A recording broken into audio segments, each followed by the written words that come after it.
Hey, Mike here with the Riverview Turfworks, Fort Smith's local outdoor living and landscaping contractor. Now we had a small drainage job that we just got done with here in Fort Smith. This particular client, as you can see behind me, I'm at a lower elevation than their house is over here. They have a pretty steep grade over here on the side of their house.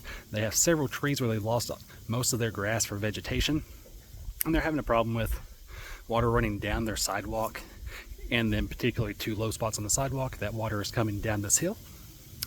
So our solution that we came up for them here is we added some dry creek beds to alleviate the washout issues that they were having. That creek bed will take that water, help disperse it, and keep a ravine from forming in the side of their hill. One here, another one, same size exactly over here, designed exactly the same way, everything matches.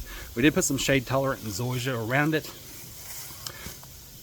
We'll see how that does with the shade here, and hopefully get a little bit of root development there to help hold their soil in. If we can do anything for y'all, let us know. RiverviewTurfworks.com, 479-235-1390.